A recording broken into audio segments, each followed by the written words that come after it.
And so it is. And so indeed it is, my dear ones. So, again,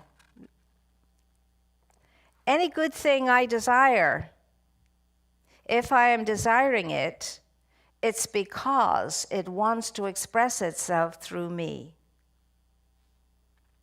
It came into my awareness because it's ready to be expressed through me. Now, how many good ideas and how many feelings of deep desire have we ignored, let go, not followed through on? Thinking, it's only. It's never, it's only, because it's a divine idea planting and rooting itself in each one of us, to be expressed through each one of us, and only through each one of us. If I don't express it, it never gets expressed. And when you sit and ponder that, you feel kind of sad about it. All the wonderful things that visited me that I could have midwifed into expression and didn't. And then the realization, but now I understand how it works. I don't have to keep doing that. I don't have to keep ignoring those things that visit me, because I cannot believe that I'm capable of realizing it. You're not. You're not supposed to be, and neither am I. But what you are capable of, and what I'm capable of, is getting out of the way and allowing the power and the presence of Spirit within me to do the work, as Jesus kept reminding us. What does that mean? How do I get out of the way? You stop being anxious. You stop self-doubting. You stop telling yourself what you cannot do. And you just open yourself to knowing, well, strange things happen all the time. This could happen through me. So where are we then? Back at the doorstep of faith. Do I believe or don't I believe? And none of us believe enough, actually, or we wouldn't have to come together like this. We're doing so much better than ever we did before. But you and I want to get to the point where we come to the center for the pure joy of it, the meeting of our friends there. Not because we have to, we feel we need to. Do you see the difference? I'm not going because I need to go, get a quick fix. I'm going because I love to go. The energy is lovely. The people are lovely. And I feel good when I go there. When I leave, I always feel good. That would be a wonderful reason to be here. In the meantime, we'll keep coming until that settles sufficiently that we get that we just love being in the company of spiritually oriented people. And it benefits us and makes us feel good. So, how did you come into this room today? What were you thinking? What were you feeling? What was your energy level like? Where was your mind? How present were you? How integrated were you when you came in? Or did you just kind of meander in a sort of a haze? And these are rhetorical questions, but you could answer them yourselves maybe when you journal or whatever way you do it. You know, how did I present myself today? In everything. The smallest of things. How did I present myself when I decided I was going to go into the garden and do some garden? How did I present myself to the garden? Did the garden go, goody, goody, goody, goody, she's coming now and we're going to play and we're going to feel so much brighter and lighter as a result of it? Or, good God, she's not even awake enough to know she's stamping on me.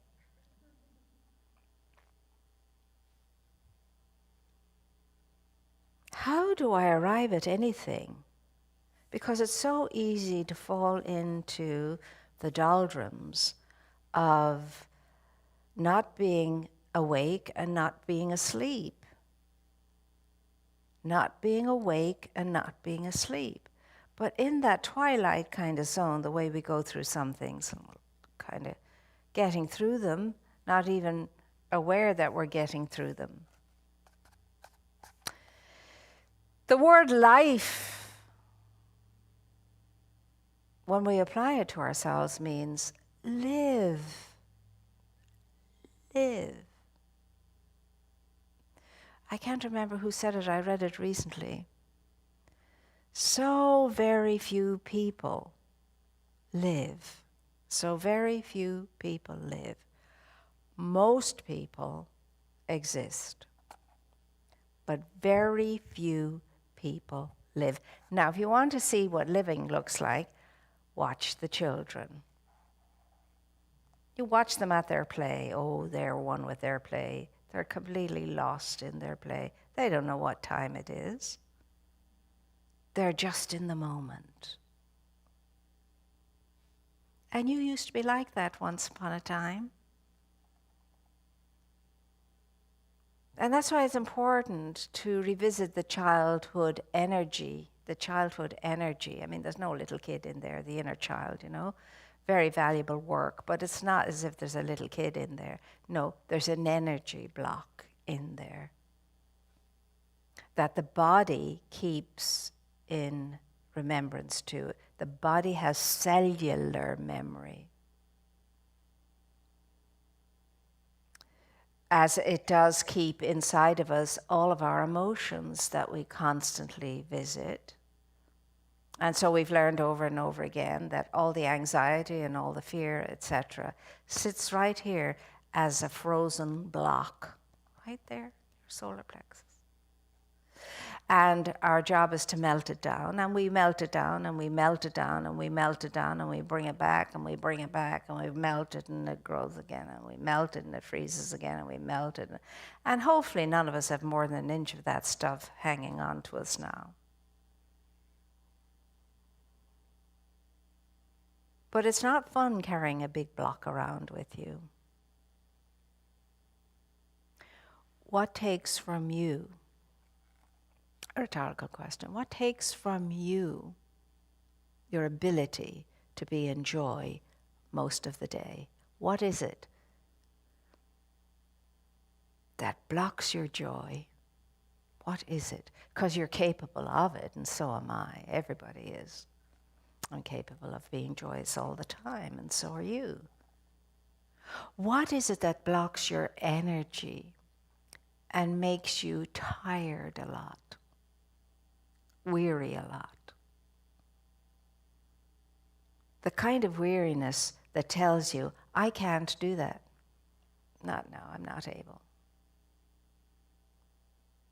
Do you realize every time you tell yourself that, oh, there's a mighty, mighty power listening in. And all it hears is weakness. So it thinks you want weakness. So it gives you lots of opportunity to experience weakness. It's how the mind works. The mind doesn't care whether something is the truth, whether something is a joke, or whether something is a lie. It just takes everything you're thinking at face value.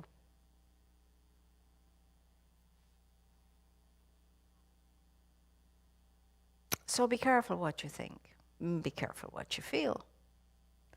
Because as Deepak Chopra has said, and many before him, every cell of your body is eavesdropping on all your thoughts and feelings, and they are changed by what they hear. I have said that umpteen times. To myself, I've said it more than umpteen times, and I've shared it with us all. You've heard it. It's nothing new. But what is it doing for you? Is it working for you knowing that? Are you a little less anxious? A little less critical? A little less judgmental, a little less hard on yourself?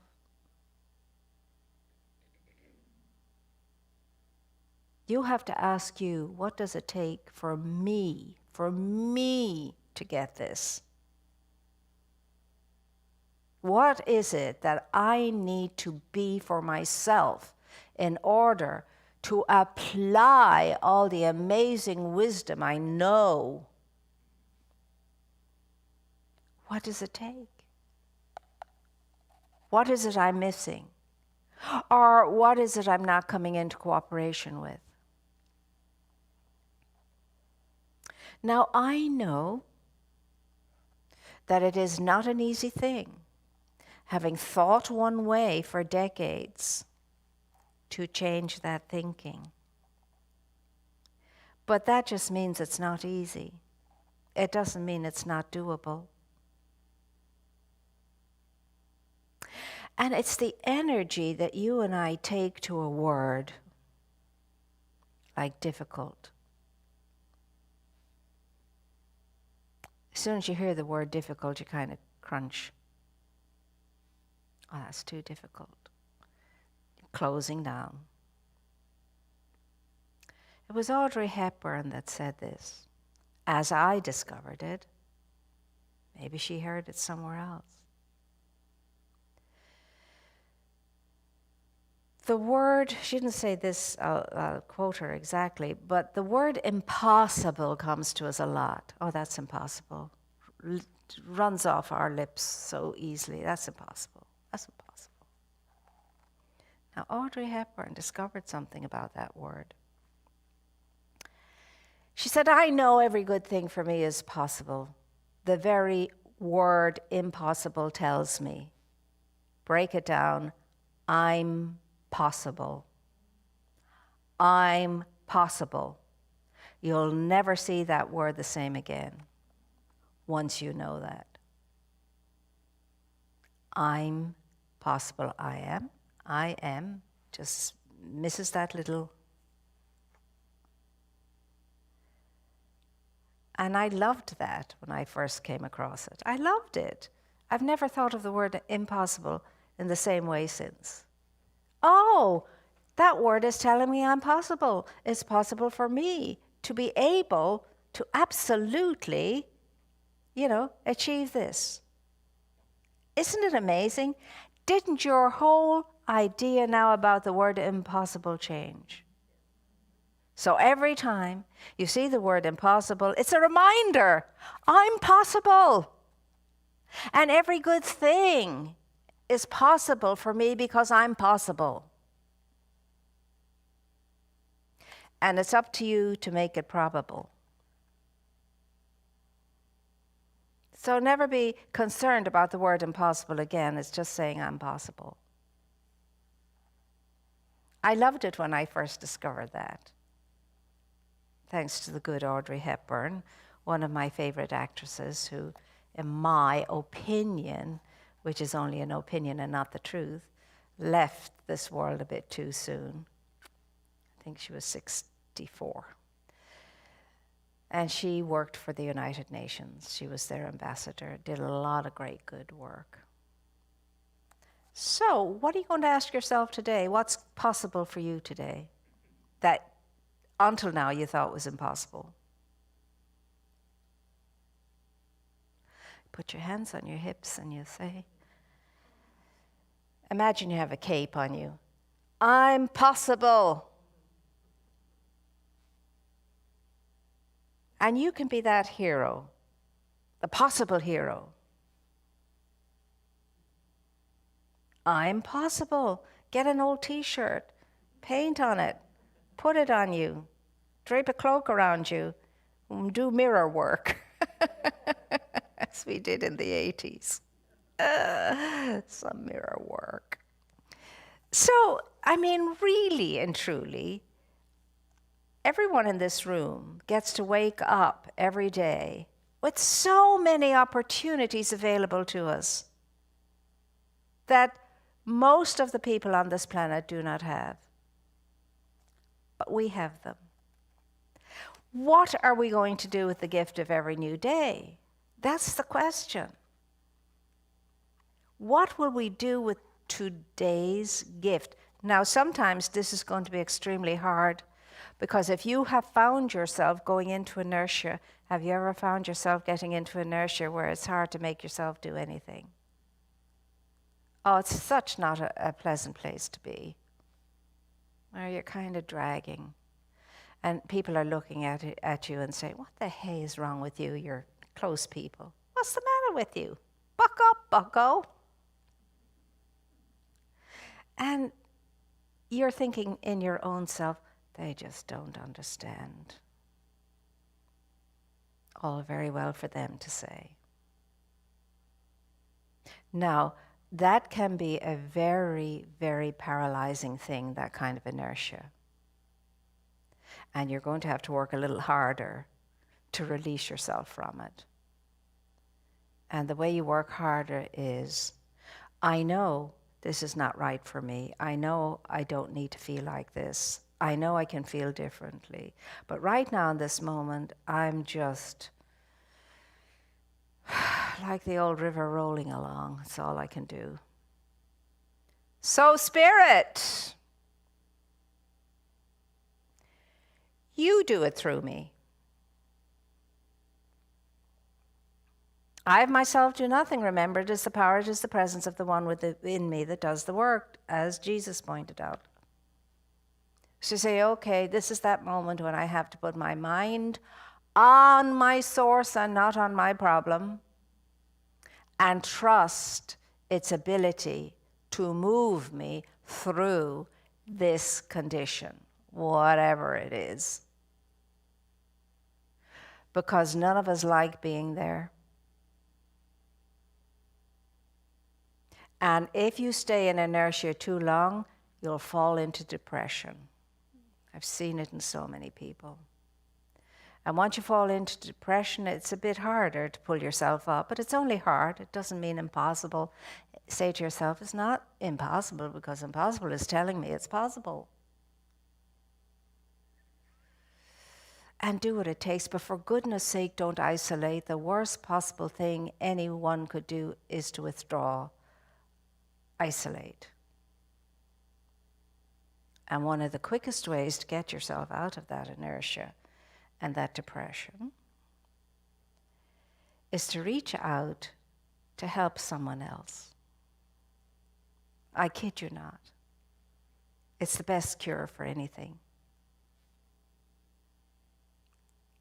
If it just means I'm going to force myself to make that phone call and ask her how she is, ask him how he is.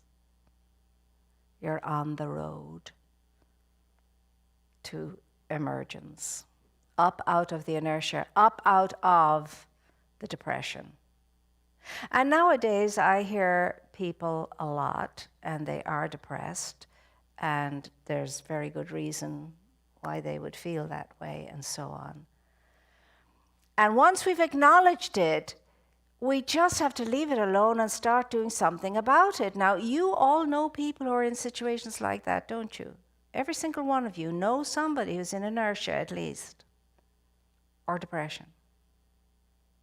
And you could be a very real and present help in their lives. Just a little card, a little phone call, some tiny little thing, that's all it takes, because people think, oh my God, they're thinking of me. She thought of me. He thought of me. And that is enough to trigger enough energy to ignite in a person that get up and go-ness.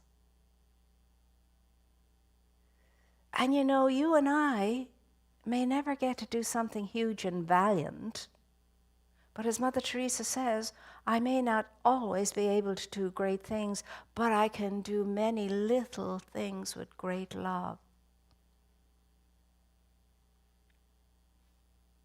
Leaving a little flower on somebody's desk at the workplace, leaving a little piece of candy at somebody's table that enjoys candy or whatever.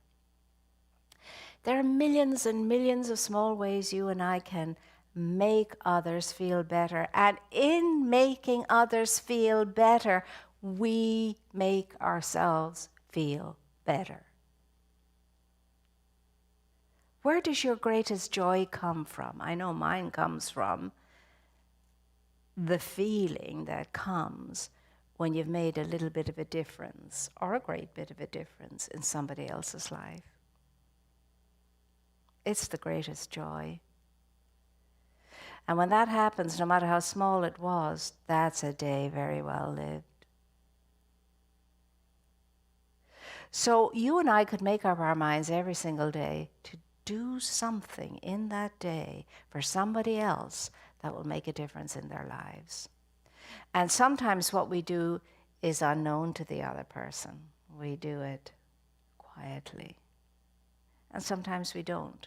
Depends on the situation.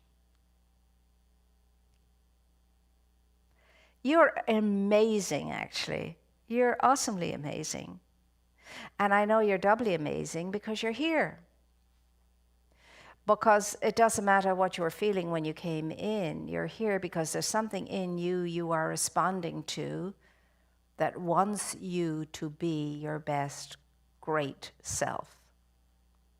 Wants you to be more of your great self. And as low as you might get, and as horrible as you might feel, and as naughty as you might behave yourself, all of it means nothing if, like the prodigal son, you come home to yourself. You wake up out of the situation or whatever, and you reverse the process. I love that line in Scripture. It's my favorite line. And he came to himself, grubbing for food amongst the pig swill when he was herding pigs. And for a Jew to have to do that, that's as low as you can go. Having known what it was like to live like a prince in a palatial home. But see, there was something in that prodigal that woke him up and said, I know what I will do. I will get up and I will go back to my father. And I will say to my father, Father, I am not worthy to be your son. Just let me come and serve in your household. And that was it. That's what he was going to do. And he stuck to his guns. He didn't forget about it 10 minutes later and say, oh, what's the use? And he didn't put up any barriers. He didn't say, oh, they'll never want to see me. They hate me, blah, blah. No. He came to that solid conclusion. And he got up and he dragged himself home. And what are we told? The father saw him in the distance because the father every day went out and looked for his lost son. Ran up to the son and said, my son who was dead is alive. My son has come home. Hugged him, folded him up in his arms and brought him into the house and said, get the celebration ready. Bring him the best robes, the jewels for his hands and the sandals for his feet. Kill the fatted calf. My son is alive. Now, if an ordinary human being could be used as an example of such thing, you can imagine what the universe feels when each and every one of us wakes up and comes to our senses and starts to take care of ourselves.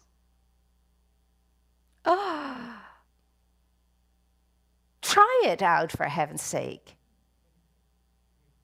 When you hear this stuff, say, oh, that was nice. Now I think I'll go and have a bit of lunch.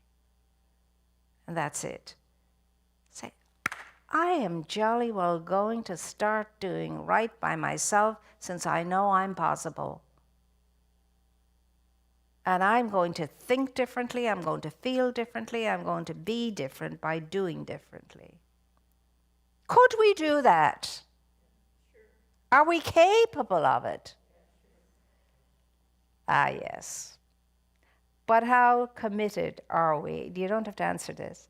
How committed are we to doing something this very day to feel more possible than ever before? you get to answer that for yourself. And I know that depending upon our response, we're either going to have a day or a fabulous day. I'm knowing the fabulous is where we're going to go with this. Yes? Are we all awake and alert and possible? Ready for more? Good. We're ready for more good. Now, at the end of the day, you'll hear my voice in your mind saying, were you possible today? Were you your best self today? Did I take care of myself well today? Because guess what? When you take care of yourself, you learn how to take care of everyone else too.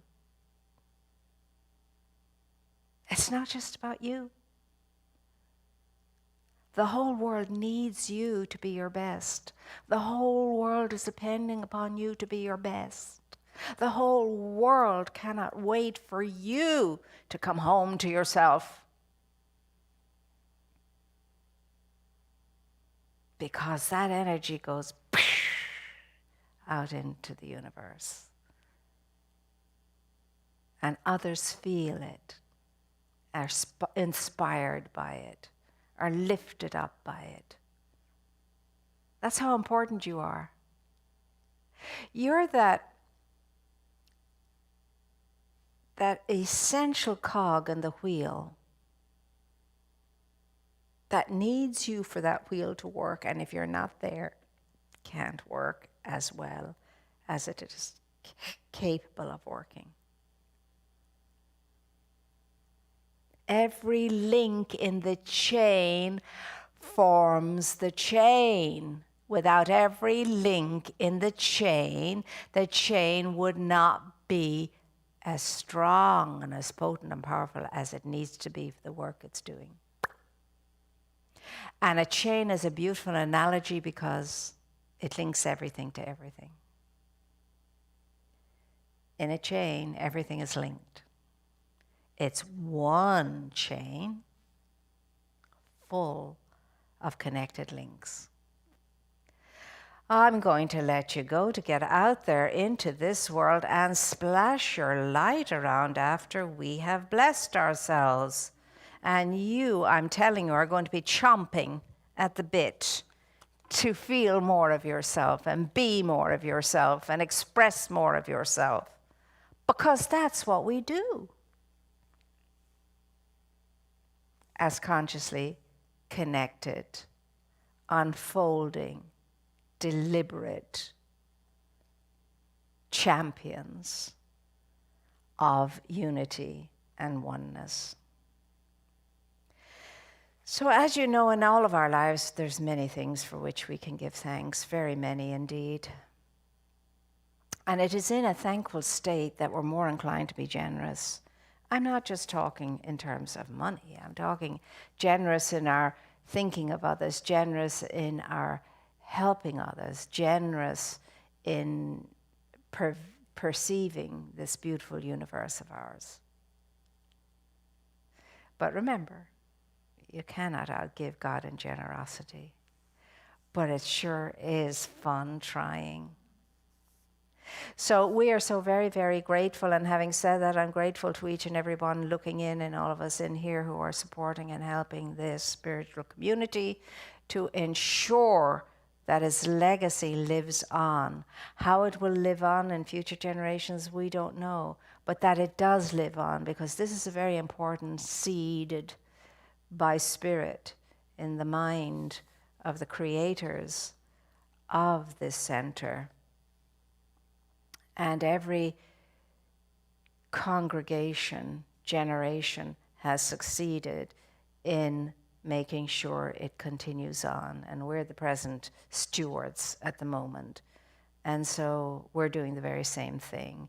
And I'm excited because we don't know how everything is going to unfold as far as spirituality in the world in this new time. And it is a new time. And I believe that this thing called this pandemic is the turbulent birthing of a new way of being. And in every birth there's pain. And when we get through this turbulence, we'll be the better for it. We will not go back to being the same old as we were, no matter how good that was. We want to be better. We want to be better. And we want more people on this planet to have every opportunity to have the opportunities that we have. And remember, before you can take care of your soul to the degree that it needs it, the body must be healthy and well, as far as having enough food, clothing, shelter, and security in that way. So until every single child on this planet can grow up with a sense of safety and security, having its needs met, none of us can rest on our laurels, none of us. So that's what we're visioning for our unfolding world. Planet Earth, the planet of serenity. Wouldn't that be lovely? A planet of serenity oscillating in the universe, sending out all of those serene vibes. So, let's take our gift between our blessing hands and say, Divine love consecrates my gift. It goes forth to heal, to bless, to prosper. All those who give and all those who receive. I rejoice in the sharing of my good, and I release my gift with love. And I know it goes forth to do that great good as it does. So, there she is, the steward herself. Thank you, my dear. Appreciate it.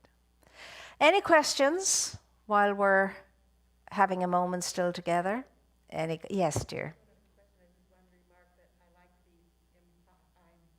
Yes, isn't it neat? I was jazzed the first time I heard it. I really was. I thought, gosh, that's neat. How come I didn't notice that before? I was telling myself. Why did you share that before? Well, because I just found the notebook I'd written it down in many moons ago when I first heard it. However, when you ask that question, always know everything is revealed in the time it's supposed to be revealed. Because maybe before we wouldn't have been ready to hear it or whatever, you see. But yeah, I'm possible. And share it with your friends. Next time you hear somebody saying impossible, say, oh, you're not reading the word right. Look at it again. It is, and it's a lovely thing to trigger a conversation with. So now I'm going to release you and let you go out into the world that needs you so really, really hugely now to be your best self. And thank you for being here. It's always a joy to have this time together. And I will see you next time when we get together. In the meantime, stay plugged in, tuned in to everything that we have going right now. And be your beautiful self. Above all else, think well of yourself, be kind to yourself, and remember, as you take care of yourself, the world takes care of you, and that's the truth. So up and at it, everybody. Out you go, singing a happy song. All you sunbeams, go out there and shine brightly.